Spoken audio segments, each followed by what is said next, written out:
Pemerintah Kota Denpasar secara resmi mengumumkan kebutuhan jabatan peserta kualifikasi pendidikan CPNSD Kota Denpasar tahun 2018 di kantor Wali Kota Denpasar. Pemerintah Kota Denpasar akan secara transparan dan profesional serta memberikan pelayanan yang terbaik kepada para pelamar, sehingga nantinya menghasilkan output yang berkualitas sesuai dengan yang diharapkan pemerintah. Lanjut atas Kemenpan dan RB nomor 526 tahun 2018 tentang kebutuhan pegawai aparatur sipil negara di lingkungan Kota Denpasar tahun anggaran 2018. Pemerintah Kota Denpasar yang diwakili Sekda Kota Denpasar sekaligus sebagai Ketua Panitia Seleksi CPNSD Kota Denpasar tahun 2018, Dr. Andes Anak Agung Ngurah Rai Iswara, mengumumkan kebutuhan jabatan beserta kualifikasi pendidikan CPNSD Kota Denpasar tahun 2018 di kantor Wali Kota Denpasar. Pengumuman disaksikan oleh Ketua Ombudsman Bali.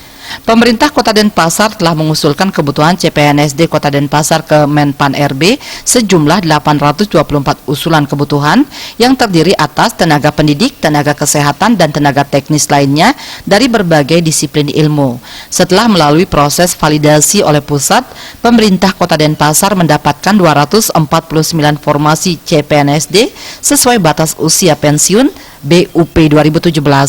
Jumlah ini meliputi 205 formasi tenaga pendidikan dan 44 formasi tenaga kesehatan. Formasi meliputi jalur khusus terdiri dari tenaga XTHL K2, disabilitas, Kamlaud, serta jalur umum yang terdiri dari tenaga pendidikan dan tenaga kesehatan. Sekda Kota Denpasar sekaligus sebagai Ketua Panitia Seleksi CPNSD Kota Denpasar tahun 2018, Dr. Andes Anak Agung Ngurah Rai Iswara mengungkapkan dalam seleksi CPNS 2018 di Kota Denpasar akan benar-benar transparan dan memberikan pelayanan yang terbaik untuk pelamar. Apabila ada hal yang meragukan, diharapkan mengkonfirmasi kepada tim perekrutan CPNS di Kota Denpasar. Pemerintah Kota Denpasar masih banyak membutuhkan tenaga-tenaga yang terampil, terutama di bidang teknik, ekonomi, hukum, bahasa, dan yang lainnya. Diharapkan perekrutan CPNS 2018 di Kota Denpasar bisa berjalan dengan lancar. Sekali lagi kami yakini bahwa pemerintah kota dalam pencarian CPNS ini kami tidak main-main, kami akan betul-betul bekerja sesuai dengan peraturan yang ada dan tidak ada kasak-kusuk hal-hal yang kita tidak inginkan. Kepala Ombudsman RI Perwakilan Bali, Umar Ibnu Al-Khattab, mengapresiasi Pemkot Denpasar telah mengumumkan lebih awal penerimaan CPNS tahun 2018. Ombudsman akan terus-menerus melakukan pengawasan dari setiap tahap pelaksanaan perekrutan demi memastikan bahwa proses perekrutan berjalan dengan lancar sesuai dengan aturan, sehingga nantinya menghasilkan output yang kredibel.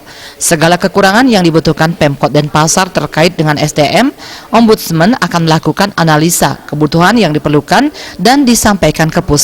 Hal ini berlaku untuk seluruh kabupaten di Bali, sehingga pemerintah bisa memenuhi segala kekurangan tenaga yang dibutuhkan untuk menunjang kinerja dalam memberikan pelayanan kepada masyarakat. Ratna